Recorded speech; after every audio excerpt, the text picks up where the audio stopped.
तो फिल्म की शुरुआत होती है एक ऐसे ऑफिस से जहां पर बहुत सारे एम्प्लॉयज को निकाला जा रहा है। हम कंपनी के ओनर जैक को देखते हैं जो भी अपनी कंपनी और बिजनेस के डाउन होने की वजह से बहुत ही ज्यादा परेशान है। उसने बहुत सारे एम्प्लॉयज को भी निकाल दिया था। एम्प्लॉयज को निकालने के बावजूद भी जैक के फेस पर बहुत ही ज्यादा परेशानी थी। उसके चेहरे से पता चल रहा था कि वो अपनी लाइफ में भी स्ट्रगल कर रहा है। इसी सब के दौरान उसके पास एक हाइपर हुआ ओल्ड मैन आता है। वो बताता है कि पिछले कई सालों से वो इसी कंपनी में काम कर रहा है और कुछ ही महीनों में रिटायर होने वाला है। जैक ने उसे अपनी कंपनी से निकाल दिया था।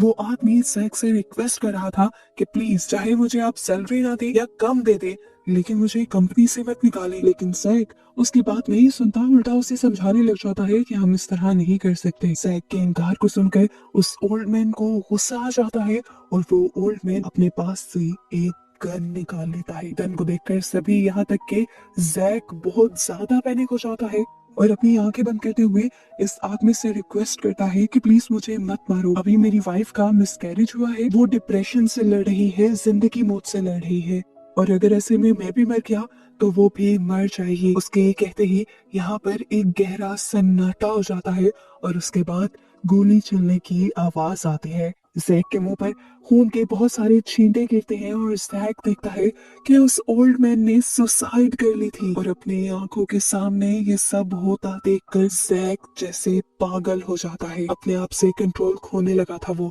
बहुत मुश्किल से अपने आप को वो नॉर्मल करता है और ये डिसाइड करता है कि वो अगले कुछ दिनों तक तो इस शहर में रहेगा ही नहीं। वो फौरन अपनी वाइफ एमी को कॉल कर बताता है कि कल ही वो एक ट्रिप के लिए जा रहे हैं। एमी भी बहुत ज्यादा खुश हो जाती है और घर जाने से पहले अब जैक एक बार के लिए निकल जाता है। यहाँ वो अपना मूड चेंज करने के लिए आया था, लेकिन ये बाहर की चीजें भी उसके अंदर के गुस्से को कम नहीं कर रही थी। और खासकर वो एक लड़की से बहुत ज्यादा डिस्टर्ब हो रहा था, जो लड़की बार अटेंडर से बार बार सिर्फ ड्रिंक के लिए लड़ रही थी। उस लड़की की बकवास बंद करवाने के लिए जैक थक कर बारटेंडर से कह देता है कि प्लीज इसे ड्रिंक दे दो, इसके पैसे मैं दे दूंगा। अब जैक की इस हरकत से लड़की जैक से इम्प्रेस हो जाती है और अपनी जगह से उठकर जैक के पास आ जाती है। वो जैक से बातें करना शुरू कर देती है और उसे प्यार भी जताती है, पर यहाँ जैक उसे ऐसी बातें करने से मना कर देता है और साफ साफ बता देता है कि मैं मैरिड हूँ और अपनी वाइफ को धोखा देने का मेरा बिल्कुल इरादा नहीं है। इस ऑकवर्ड सीन के बाद जैक यहाँ से चला जाता है और अगली सुबह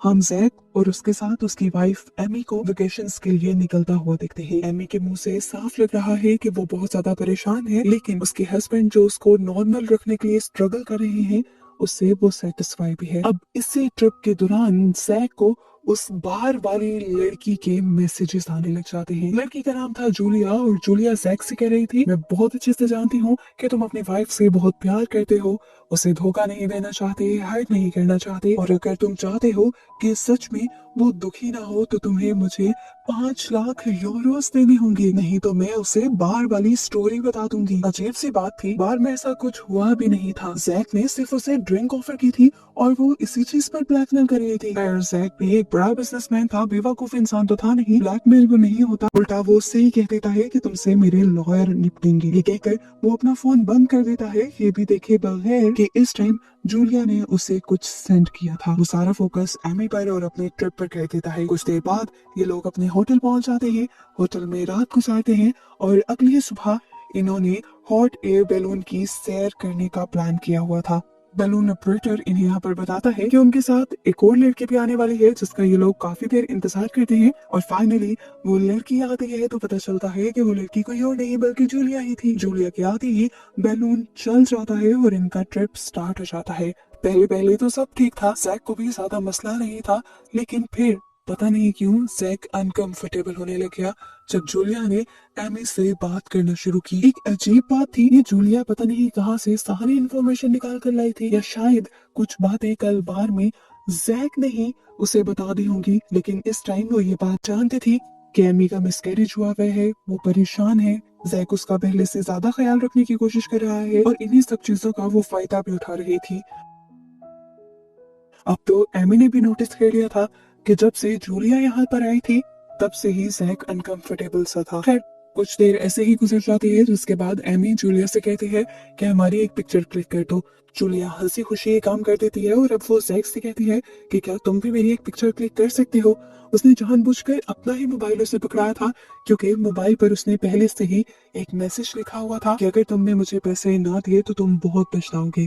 पर जैक इस मैसेज को इग्नोर कर उसकी पिक्चर बना लेता है और मैसेज के इग्नोर होने की वजह से जूलिया को और भी ज्यादा गुस्सा आ जाता है। और अब जो बातें जैक और जूलिया के दरमियान में पर्सनली हो रही थी, जूलिया उस पर्दे को खत्म कर देती है और सबके सामने जैक से कहती है बहुत हो गया, तुम्हें मुझे पैसे देने होंगे और इस मामले को अभी खत्म करना होगा। यहाँ पर फौरन एमी भी बोलती है कौन सा मामला, कौन से पैसे। इससे पहले कि जूलिया बोल पड़ती, जैक एमी से कहता है अरे इस लड़की की बातों पर ध्यान मत दो, ये पागल है, रात को बार में शोर मचा रही थी, मैंने बार टेंडर से कहकर बस इसे कुछ ड्रिंक्स करवा दी और तब से मुझे ब्लैकमेल कर रही है। अब ये बात सुनकर एमी को भी गुस्सा आ जाता है और एमी जूलिया को ही डांटने लग जाती है कि तुम्हें शर्म आनी चाहिए किसी को ब्लैकमेल करते हुए। जूलिया जवाब में कहती है मुझे नहीं, तुम्हारे हस्बैंड को शर्म आनी चाहिए क्योंकि वो ड्रिंक करवाने के बाद उसने उस ड्रिंक के पैसे मुझसे वसूल भी किए हैं। वो मेरे करीब आया था और इस चीज को प्रूव करने के लिए ये बात काफी है कि उसकी चेस्ट पर एक बर्थ मार्क है। ये सुनकर एमी के भी होश उड़ गए थे क्योंकि सच में जैक की बॉडी पर एक बर्थ मार्क था। शकी नजरों से एमी ने जैक की तरफ देखा तो जैक ने कहा ओ कम ऑन, हम बीच में गए थे, बगैर शर्ट वाली फोटोज इसने देखी है सोशल मीडिया पर। जैक अब जूलिया से कहता है कि इतनी आसानी से तुम मुझे ब्लैकमेल नहीं कर सकते। यहाँ पर फिलहाल के लिए जूलिया भी इस तरह चुप होती है जैसे सच में उसका झूठ पकड़ा गया हो। ब्लैकमेलिंग तो जूलिया की ये वाली काम नहीं आती, तो वो अब ऑपरेटर की जेब से चाकू निकाल लेती है और उसे जैक के ऊपर तान देती है और जैक से कहती है कि तुम्हें मुझे पैसे देने होंगे। ऑपरेटर इस सारी सिचुएशन से डर जाता है और वॉकी टॉकी से नीचे स्टेशन पर कॉल करता है। इससे पहले कि वो कुछ बता पाता, जूलिया उस कुमार को ही काट देती है और इस सब के दरमियान में पीछे से जैक जूलिया को ही पकड़ने के लिए उसके ऊपर हमला कर देता है, उसे बास्केट के एक साइड पर लटकाने की कोशिश करता है और यहाँ पर ऑपरेटर भी जैक का साथ देता है ताकि वो जूलिया के हाथ से उसका चाकू ले सके।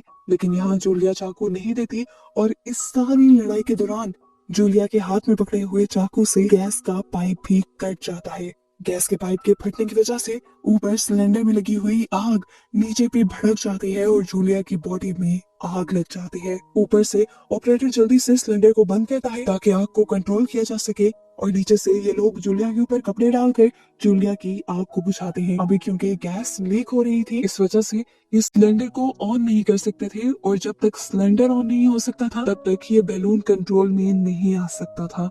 बैलून को कंट्रोल करने का एक और रास्ता ये था कि बैलून के ऊपर की तरफ लगे हुए वॉल को कंट्रोल करना।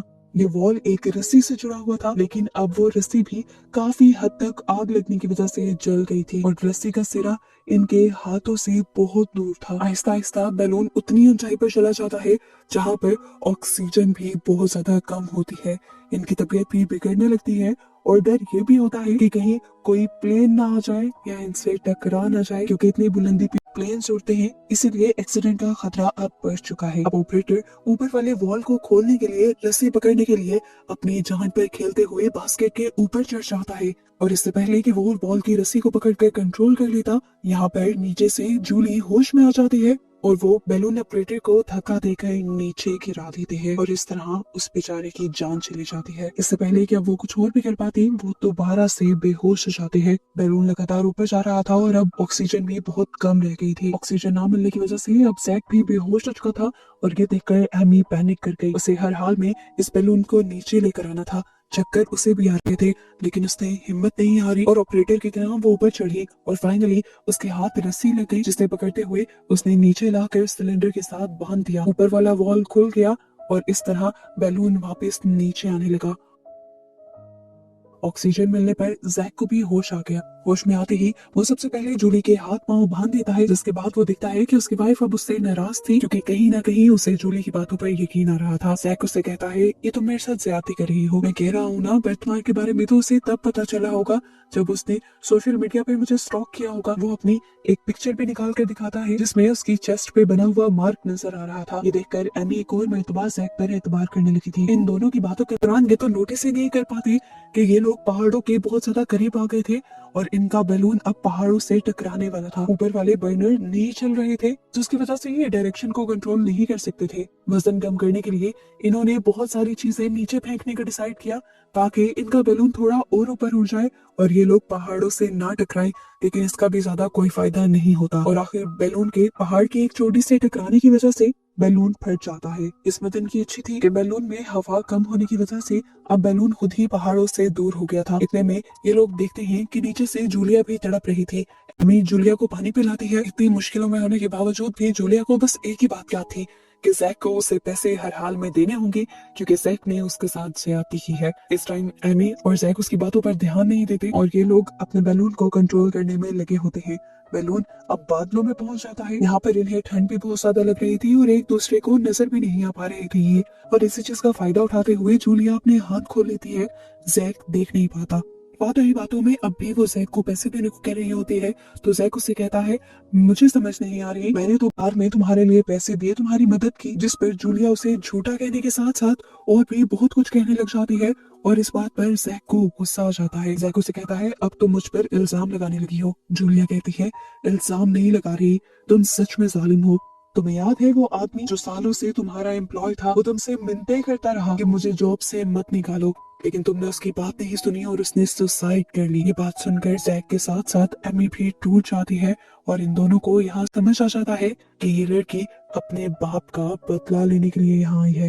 ये दोनों एक पल के लिए खामोश हो जाते हैं और उसकी पल जूलिया उठकर अपने चाकू से जैक पर हमला कर देती है। एमी दरमियान में आकर जैक को बचाती भी है पर फायदा नहीं होता। जूलिया चाकू स्टैब कर चुकी थी। जैक की यहाँ किस्मत अच्छी थी कि चाकू दिल में स्टैब होने के बजाय कंधे में स्टैब हुआ था। चोट तो लगी थी पर उसकी जान बच गई थी। इस टाइम अब एमी बहुत ज्यादा घबरा गई थी। वो जूलिया को काम डाउन करने की कोशिश करती है क्योंकि जानती है जूलिया के सर पर खून सवार है। वो कहती है, मैं तुम्हें पैसे दिलवा दूंगी, मेरा यकीन रखो और ये चाकू मुझे दो। जूलिया एमी को चाकू देने ही वाली थी, लेकिन तभी पीछे से जैक ने एक सिलेंडर उठाते हुए जूलिया के ऊपर हमला कर दिया। जूलिया के सर पे सिलेंडर लगने की वजह से मौके पर ही उसकी मौत हो गई और ये देखकर एमी के हाथ पांव फूल गए। उसने अपने सामने अपने हस्बैंड को एक मर्डर करते हुए देखा था तो बहुत ज्यादा घबरा जाती है। वो रो रो के कहती है, क्यों किया जैक, तुम्हें ऐसा? वो चाकू देनी तो वाली थी। जैक कहता है, वो नहीं देने वाली थी, वो तुम्हें नुकसान पहुंचा देती। इनकी बहस के दौरान ये दोबारा ये चीज नोटिस नहीं करते कि इनका बैलून पहाड़ों के दरमियान में आ गया था और अब इनका बैलून पहले से भी ज्यादा डैमेज हो जाता है। ज्यादा डैमेज होने की वजह से बैलून का बैलेंस भी बिगड़ने लग जाता है और अब ये दोनों जानते थे कि जल्द ही ये लोग जमीन पर गिर जाएंगे। जूलिया इस बैलून को किसी तरह से ठीक करना चाहती थी, जबकि जैक कहता है कि बैलून को बैलेंस करने का आसान तरीका है कि वजन कम कर दिया जाए, लेकिन एक्स्ट्रा चीजें तो सारी इन्होंने पहले ही गिरा दी थी। तो जैक कहता है कि जूलिया की बॉडी को भी नीचे फेंक देना चाहिए, पर एमी इस चीज के लिए तैयार नहीं थी। जैक अब एमी को कुछ नहीं कहता और एमी बहुत कोशिशों से फाइनली इस बैलून का बर्नर चला लेती है और इसे कंट्रोल कर लेती है और ये लोग अब पहाड़ों से ऊपर होते हुए बहुत ही आराम से पहाड़ों वाला ये इलाका पार कर लेते हैं। अब अपनी जान की टेंशन खत्म होने के बाद दोबारा एमी के जहन में वही टेंशन आ जाती है कि क्या सच में उसके हस्बैंड उसे धोखा तो नहीं दे रहे थे। इसी वजह से इन दोनों के दरमियान में बहस हो जाती है और जब ये बहस बिगड़ ही रही होती है तो अचानक से एमी के पाँव के नीचे से बास्केट टूट जाती है और एमी नीचे गिरने लगती है, लेकिन वो बास्केट को पकड़ लेती है। असल में जब जूलिया को आग लगी थी तब यहाँ से ये बास्केट जलकर कमजोर हो गई थी। एमी अपने हस्बैंड को आवाज लगाती है कि वो उसे बचाए, लेकिन ऊपर से जैक खामोशी से उसे देखता रहता है। यहाँ तक कि जब एमी हारने वाली होती है तब जाकर जैक उसका हाथ पकड़कर उसे बचाता है। इस टाइम जैक ने जो किया था, एमी उससे बहुत ज्यादा डिस्टर्ब हो गई थी। वो सोच में पड़ गई थी कि क्या जैक उसे बचाना नहीं चाहता, क्या जैक उससे जान छुड़वाना चाहता था। वो जैक से पूछती है कि तुम मुझसे तंग आ गए हो। जैक उससे माफी मांगता है और कहता है, नहीं, मैं बस डर गया था, मुझे समझ नहीं आ रही थी कि किस तरह से रिस्पॉन्स देना है। अब जैक भी इस चीज को नोटिस कर चुका था कि एमी का दिल उसकी तरफ से खराब हो गया है, पुशअप कर रही है। इसीलिए जैक उससे और भी माफिया मांगता है और उसे रियलाइज करवाता है कि अब तक जो कुछ भी उसने किया है जिंदगी में वो सब एमी के लिए ही किया है। बिजनेस, ट्रिप, सब कुछ। ये बिजनेस भी जैक ने अपनी वाइफ को अच्छा लाइफस्टाइल देने के लिए किया है। हर कुर्बानी उसने अपनी वाइफ के लिए दी है और वो उसे सबसे ज्यादा प्यार करता है। इनकी बातें चल ही रही होती हैं कि इन्हें रियलाइज ही नहीं होता इनका बैलून ऊपर ऊंचाई में ऐसे बादलों में चला जाता है जहाँ पर बहुत ज्यादा तूफान और बारिश थी। इस बादल की तेज हवाओं और खराब मौसम की वजह से इनका बैलून और भी ज्यादा डैमेज हो जाता है और साथ ही साथ इनके बैलून का बर्नर भी बारिश की वजह से बंद हो जाता है, जिसकी वजह से ये अपने बैलून की डायरेक्शन को भी कंट्रोल नहीं कर पाते। एमी अब अपनी जान पर खेलते हुए बैलून के ऊपर चढ़ जाती है और बैलून का फटा हुआ हिस्सा नीचे फेंकती है, जिसे जैक बास्केट के साथ बांध देता है, जिसके बाद एमी ऊपर से बर्नर को चलाने में कामयाब हो जाती है और फाइनली ये लोग अपने बैलून को उस तूफानी एरिया से बाहर निकाल लेते हैं। फाइनली ये नोटिस करते हैं कि ये लोग पहाड़ी एरिया से दूर निकल आए हैं और यहाँ का मौसम भी ठीक था। बर्नर ऑन होने की वजह से ये लोग अब आहिस्ता आहिस्ता नीचे भी जा रहे थे और इन्हें उम्मीद थी कि इनकी जान बच जाएगी। एमी को दोबारा जूलिया की बातें याद आने लग जाती हैं और वो जैक से पूछते हैं कि बर्थ मार्क तो उसने सोशल मीडिया से देख लिया, लेकिन उसे तुम्हारी सॉक्स का ब्रांड कैसे पता था? उसने तो मुझे तुम्हारी सॉक्स का ब्रांड भी बताया था। जैक कहता है ये भी कोई बड़ी बात नहीं, कभी इंसान इस तरह बैठा होता है कि उसकी पैंट ऊपर हो जाती है और सॉक्स का ब्रांड नजर आ जाता है। एमी कहती है ठीक है, ये भी बात मान लेती हूँ, अगर तुमने सच में कुछ नहीं किया तो जूलिया के फोन में तुम्हारे बारे में कुछ भी नहीं होना चाहिए। ये कहकर वो जूलिया का फोन इधर उधर ढूंढने लग जाती है और जैक देखता है कि जूलिया का फोन बिल्कुल उसकी डेड बॉडी के पास पड़ा हुआ था, इसीलिए वो बहुत ही होशियारी से जूलिया का फोन बैलून की बास्केट से नीचे गिरा देता है। और यहाँ पर हमें शक होता है कि जैक भी जरूर कुछ छुपाना चाह रहा है। जूलिया का फोन जब एमी को नहीं मिलता तो वो जैक से जैक का फोन मांगती है। जैक के फोन में तो पहले ही कुछ नहीं था, इसीलिए उसने बेखौफ होकर अपना फोन एमी को दे दिया। इवन के जैक ने तो वो मैसेजेस डिलीट भी कर दिए थे, लेकिन एमी बहुत ज्यादा चालाक थी, उसने डिलीटेड फोल्डर्स में से ही जूलिया के मैसेजेस निकाल लिए। पहले पहले तो मैसेजेस में कुछ नहीं दिख रहा था, बिल्कुल ऐसा ही लग रहा था कि जैसे कोई चालाक लड़की एक मासूम लड़की को फंसाने की कोशिश कर रही है। लेकिन फिर एमी को इसी में एक वीडियो भी मिल जाती है। इस वीडियो को जैक ने मूवी के स्टार्ट में खोलकर देखने की जहमत भी नहीं की थी और वही वीडियो आखिर जैक को फंसा जाती है। इस वीडियो के अंदर जैक का सारा सच था। पता चलता है कि जैक जो पूरी मूवी से मासूम बनने का नाटक करता रहा है वही असल में मुजरिम है। जूलिया बिल्कुल सच कह रही थी और ये बात जानकर एमी बिल्कुल टूट जाती है। अब क्योंकि जैक भी जान गया था कि एमी को उसकी किसी बात पर यकीन नहीं आएगा, तो वो सच्चाई मान लेता है और कहता है हाँ मैं गया था उसके करीब, लेकिन मेरे इमोशंस ऐसे नहीं थे, मैं सिर्फ तुमसे प्यार करता हूँ, तुम्हें कभी धोखा नहीं दे सकता, लेकिन तुम भी तो देखो हम महीनों से एक दूसरे के करीब नहीं आए, इस सब में मैं क्या करता। ये सब कुछ देखने के बाद एमी भी जैक को बुरा भला कहने लग जाती है और अब जैक को गुस्सा आ जाता है, बात उसकी ईगो पर आ जाती है और वो भी एमी को एमी का चेहरा दिखा देता है। वो घटिया इंसान एमी से बहुत ही अजीबो गरीब बातें कहता है कि तुम क्या थी, एक हाई स्कूल में पढ़ाने वाली एक मामूली सी टीचर जिसकी सैलरी मेरे ऑफिस में काम करने वाले स्वीपर से भी कम थी। मैंने तुम्हें कहां से कहां लाकर बिठा दिया, तुम्हें वो लाइफस्टाइल दिया जो तुमने कभी सोचा भी नहीं था। अपने बारे में इस तरह की बातें सुनकर एमी रोने लग जाती है। जैक इतना घटिया इतना कैलकुलेटिव हो सकता था उसने सोचा भी नहीं था। अब एमी भी उसे जवाब देती है कि जूलिया ने जितना कुछ तुम्हारे बारे में कहा था वो सब सच था, तुम हो ही घटिया इंसान और तुम्हें जीना ही नहीं चाहिए। मैं ही गलत थी जिसने अपनी लाइफ तुम्हारे ऊपर बर्बाद कर दी। उसे धमकी देती है कि मैं पुलिस को सब सच बता दूंगी कि तुमने जूलिया को मारा है, तुम बच नहीं पाओगे। ये सुनकर जैक हंसने लग जाता है क्योंकि वो जानता था कि एमी के बताने से पहले ही वो एमी को मार देगा। जैसे ही वो एमी को मारने के लिए उसकी तरफ बढ़ता है तो खुद ही उस सुराख में गिर जाता है जहाँ पर पहले एमी गिरी थी। ये तो वही बात हो गई जो दूसरों के लिए ग्राहक होता है, खुद ही उसमें गिर जाता है। उसने अपनी जान बचाने के लिए एमी को मदद के लिए पुकारा, लेकिन एमी भी उसे बिल्कुल वैसे ही देखती रही जैसे वो एमी को देख रहा था। एमी ने उसकी मदद नहीं की, यहाँ तक कि उसके हाथ से बास्केट छूट गई। वो नीचे गिरने वाला था लेकिन उसने नीचे लटकने वाली एक और रस्सी को पकड़ लिया। वो बार बार ऊपर आने की कोशिश कर रहा था और ये देखते हुए एमी साइड पर पड़ी हुई जूलिया की लाश को खींचकर जैक के ऊपर गिरा देती है, जिसकी वजह से जैक मर जाता है। जो काम जूलिया नहीं कर पाई थी जीते जीते एमी ने वो काम जूलिया के मरने के बाद जूलिया की बॉडी से करवा दिया था। उसने जूलिया का और साथ साथ अपना भी बदला ले लिया था आखिर जैक को मारकर। आखिर उन दोनों के अचानक से नीचे गिरते ही ये बैलून भी नीचे गिर जाता है और बैलून में आग लग जाती है। आग लगते ही उन दोनों की बॉडी जल जाती है और सबूत भी खुद ब खुद जल जाती है। एमी खामोशी से आगे बढ़ जाती है क्योंकि लाइफ ने उसके साथ हुए बुरे का बदला खुद ही ले लिया था और अब उसकी लाइफ आगे आसान थी और वो अपनी लाइफ अपने तरीके से जीने वाली थी। और इस तरह एमी को आगे बढ़ता दिखाते हुए ही ये मूवी यहाँ खत्म हो जाती है।